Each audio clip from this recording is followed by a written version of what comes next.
para iniciar o nosso mergulho profundo de hoje, eu quero que uma bênção divina muito especial, clara e bem calorosa alcance o dia e a semana de quem nos escuta.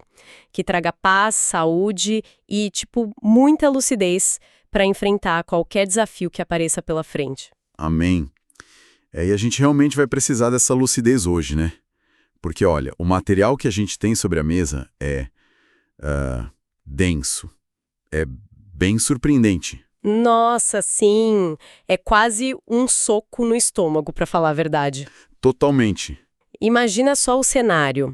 Pensa na pessoa mais inteligente, o intelectual mais respeitado de toda uma geração. E aí essa pessoa decide escrever uma canção. A expectativa óbvia seria, sei lá, uma obra-prima sobre esperança, certo? Sim, um tratado sobre como a vida faz sentido, uma fórmula para o sucesso. Mas, em vez disso, essa mente brilhante escreve um texto que termina em escuridão absoluta, sem nenhuma resolução feliz, nada. Decidiram que essa canção sombria era tão vital que precisava ser preservada para sempre como um texto sagrado. É de explodir a cabeça. É um contraste muito fascinante. E as nossas fontes de hoje, que incluem o texto da Bíblia de Estudo NNA e o comentário bíblico de Allen B. Ross, elas nos guiam exatamente por esse documento intrigante. É o que os estudiosos conhecem como o Salmo 88. Que é, sem muita margem para debate, o salmo mais triste e desolador de toda a coleção do Saltério, né? Sem dúvida, é o mais denso. Mas eu acho importante avisar que o nosso propósito aqui não é criar um clima deprimente para quem acompanha a nossa análise. Exato. O objetivo é radicalmente oposto. A gente quer, desempacotar a profundidade histórica, emocional e teológica de um texto que tenha coragem de olhar para o sofrimento implacável e para a sensação de abandono divino, né? E olhar para isso sem piscar, sem tentar disfarçar a dor. É uma janela direta para a condição humana operando no limite absoluto dela. E para a gente entender por que esse documento é tão singular, a gente precisa primeiro investigar a autoria. Porque isso muda completamente a forma como a gente lê o texto. Com certeza. Se você olhar as notas da Bíblia de Estudo e do comentário de Ross, eles apontam logo no cabeçalho que o autor é Emã, o Ezraíta. E cruzando isso com os registros históricos lá em 1 Reis, no capítulo 4, a gente descobre quem era ele. Emã não era só um cara comum num dia ruim, sabe? Não, de jeito nenhum. Ele é citado nominalmente como um dos homens mais sábios de todo o Antigo Oriente Médio. Ele era usado quase como uma régua de medição. Sério? Tipo o padrão ouro da sabedoria, né? Isso. Uma régua para medir a própria sabedoria do rei Salomão. E essa identificação é a chave para a gente entender o peso desse texto. Porque na cultura da época, um sábio não era só alguém que lia muito pergaminho ou acumulava dado, né? Exato. A sabedoria era vista como uma habilidade prática. Era entender a ordem do mundo, saber como o universo moral funcionava. A famosa matemática divina. Precisamente. A expectativa teológica era muito simples. Se uma pessoa faz o bem, ela prospera. Se faz o mal, ela sofre. Ponto. Então Emã dedicou a vida inteira a essa estrutura lógica. E aí quando um homem com esse nível de instrução escreve um lamento dizendo que a conta não fecha... O impacto é devastador. Ele está basicamente articulando a ruína da própria cosmovisão dele ali no papel. Nossa, e a articulação dessa ruína quebra todas as regras literárias da época, né? Eu fiquei super intrigada analisando a estrutura típica desses lamentos antigos nas fontes. Eles têm um padrão bem claro. Sim, existe uma coreografia muito previsível. O autor descreve a crise, chora, pede ajuda e, obrigatoriamente, tem uma guinada no final. Um raio de esperança, uma promessa de que vai fazer um sacrifício quando for salvo? Isso. Ou uma declaração do tipo, apesar de tudo, eu confio que o sol vai voltar a brilhar. Mas o Emã recusa essa fórmula. Ele simplesmente não oferece alívio nenhum. Nada. É uma angústia totalmente não resolvida. O que me faz pensar muito naquelas situações quando um amigo liga pra gente só pra desabafar. Ele não quer uma solução mágica. Ele não quer ouvir que vai ficar tudo bem. Ele só precisa de um espaço pra dizer que tá no fundo do poço. É uma ótima analogia. O Salmo 88 funciona mais ou menos como a caixa preta de um avião em queda. Caramba, caixa preta, é exatamente isso. Pensa na função dela. Ela não existe para impedir que o avião caia. Ela não vai reverter a gravidade. Nem consertar a turbina em chamas, né? A função é só registrar a telemetria do desastre. Fria e implacável. Exato. Ela documenta a descida para que a realidade daquela queda não seja apagada ou negada depois. O EMAN está gravando a telemetria da própria alma se despedaçando. E a precisão dessa caixa preta é assustadora, principalmente ali nos primeiros versos. Se ele é um homem tão sábio, como ele descreve essa descida ao fundo do poço? O comentário de Ross destaca muito isso. O EMAN mapeia a própria aflição usando conceitos muito específicos. Ele fala que a vida está se esvaindo e diz que já se considera um habitante do abismo, ou da sepultura. Que seria o Sheol, né? O lugar dos mortos na visão hebraica. Isso mesmo. Mas o detalhe que mais choca não é só ele estar caindo no abismo. A denúncia é muito mais pesada.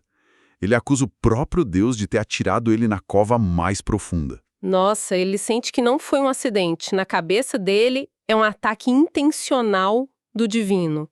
A sensação de traição deve ser absurda. Inimaginável.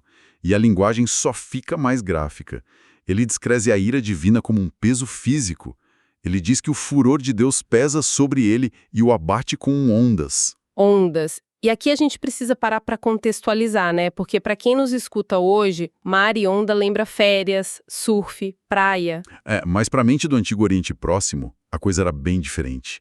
O mar era o símbolo supremo do caos incontrolável. A força monstruosa que engolia cidades, que destruía os barcos. Era o terror absoluto. Exatamente. Então, quando o EMAN fala que Deus está abatendo ele com ondas, ele quer dizer que o Criador, que deveria ser a fonte de ordem, está afogando ele no caos primordial de propósito. O Porto Seguro virou um tsunami.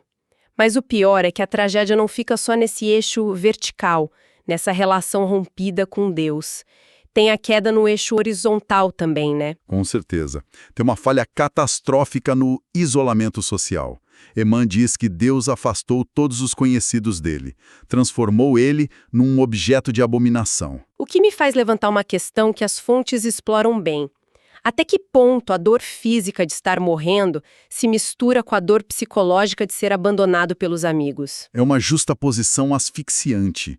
O que é fascinante aqui e trágico é como a sociedade da época funcionava. Porque sofrer com uma doença terminal já é terrível, mas passar por isso sendo tratado como radioativo pelos amigos é outro nível de tortura. E o mecanismo por trás disso era o que a gente chama de falácia do mundo justo, muito presente na teologia da retribuição. Na antiguidade, não existia compreensão sobre vírus, bactérias ou genética. Então, qualquer doença crônica era lida como sintoma de uma maldição, certo? Exato. A comunidade via alguém definhando e a conclusão lógica era automática.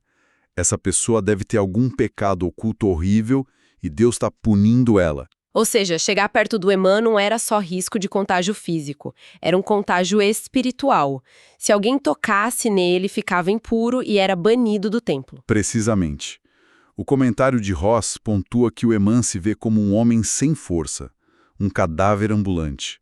Os amigos fugiram por terror religioso. Eles olhavam para ele e viam um alvo ambulante da ira divina. Ele vive o ápice da exclusão humana justo quando o céu está mais silencioso. É o abandono duplo. Mas é aí que o próximo movimento dele me impressiona demais. Porque qualquer pessoa normal nesse cenário... simplesmente deitaria e esperaria o fim, né? Eu já teria desistido, confesso. A maioria desistiria, mas o EMAN é um intelectual, um sábio treinado. Então o que ele faz? Ele enxuga as lágrimas e constrói um argumento legal, frio e lógico contra Deus. Onde as coisas ficam realmente interessantes. É uma mudança de marcha incrível. Ele vira advogado de defesa no próprio tribunal cósmico. Ele começa a soltar perguntas retóricas pesadas. Do tipo, acaso nas trevas se manifestam as tuas maravilhas? Os mortos vão se levantar para te louvar? É um argumento utilitarista puro. Ele está dizendo, tipo, se eu descer para a sepultura, eu sigo inútil para os teus planos. Exato. Eu morro e o senhor perde um funcionário. Mas olha, além disso, eu fiquei com uma dúvida. E acho que é um ponto de confusão para nossa mentalidade moderna. Dá a impressão de que o Eman é um cético, negando que existe vida após a morte. Ah, eu entendo. Porque, outras partes da Bíblia falam sobre esperança além do túmulo, né? Então, como o comentário do Ross resolve essa aparente contradição? O Ross esclarece muito bem isso. A gente precisa olhar pela perspectiva cosmológica hebraica da época, focada na figura do Sheol. Que é o tal reino das sombras. Isso, o argumento do Eman não é uma tese negando a vida eterna. É uma constatação hiperprática sobre a mecânica do culto público. Como assim, mecânica do culto? Naquela cultura, o propósito de um adorador vivo era ser uma testemunha ocular e vocal. Adorar não era um lance interno, era comunitário. Ah, entendi. Se Deus te salva, você vai para o templo contar para todo mundo para inspirar a nação. Exatamente. No Sheol, a crença era de uma existência sombria. Lá, os mortos não cantavam hinos em público, não declaravam a fidelidade de Deus no mundo material. A economia da fé precisava de pessoas vivas, fazendo, digamos, o marketing das obras divinas. Perfeito. A lógica do Eman é puramente estratégica. O Senhor quer louvor público, quer testemunhas vivas. Então não me mata, porque se eu morrer agora, a minha voz some e o Senhor sai no prejuízo. Brilhante, né? Ele tenta encurralar Deus usando a própria teologia da adoração como alavanca. Ele usa tudo que tem. Paixão, lógica, teologia. Mas aí a gente chega na parte que mais dói. O que acontece depois desse argumento inquebrável? Nada. Absolutamente nada. O céu continua mudo. É um silêncio muito angustiante. E isso empurra o texto para o terço final, para os versos 13 a 18, que é o clímax sombrio desse salmo. Sim, e revela um detalhe que multiplica o peso de tudo. Pela terceira vez, ele clama por socorro, dizendo que ora de madrugada. Mas ele deixa escapar uma informação-chave, né? Exato. Ele diz que sofre esses terrores, preste atenção, desde moço. Caramba! Não é uma maré de azar, não é uma crise de meia-idade, é uma vida inteira sendo esmagado, o que traz um paralelo muito forte com Jó. As fontes fazem muito essa conexão. Os dois eram justos, sofreram coisas desproporcionais e sentiram uma hostilidade injustificada de Deus.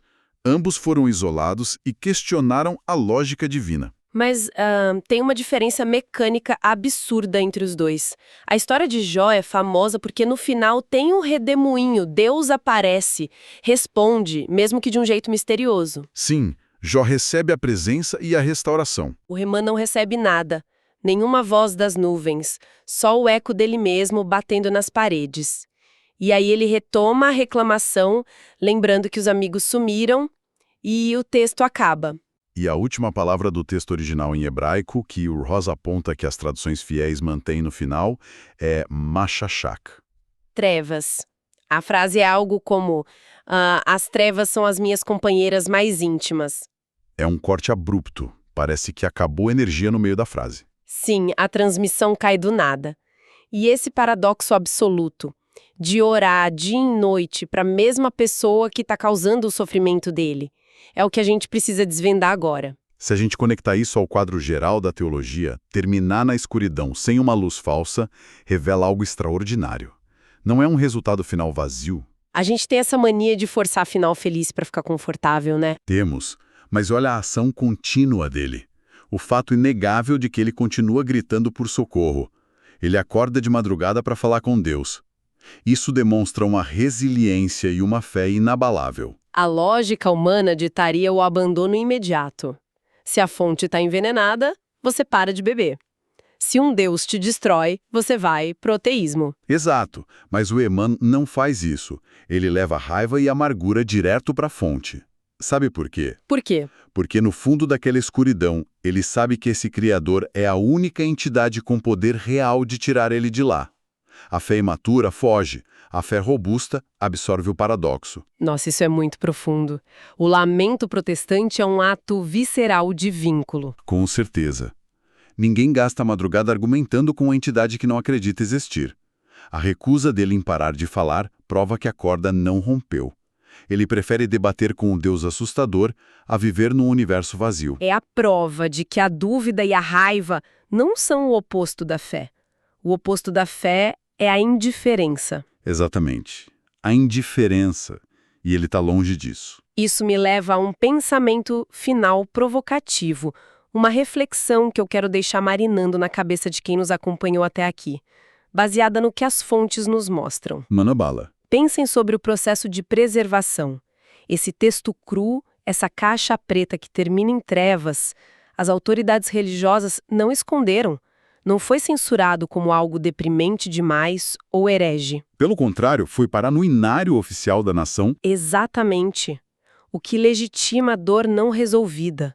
O fato desse lamento ser sagrado nos mostra que a espiritualidade genuína tem espaço de sobra para as perguntas sem resposta. Espaço para dor autêntica. Sim, a gente não precisa fingir que está tudo bem, não precisa colar um sorriso artificial ou fabricar uma gratidão que não sente para se aproximar do divino.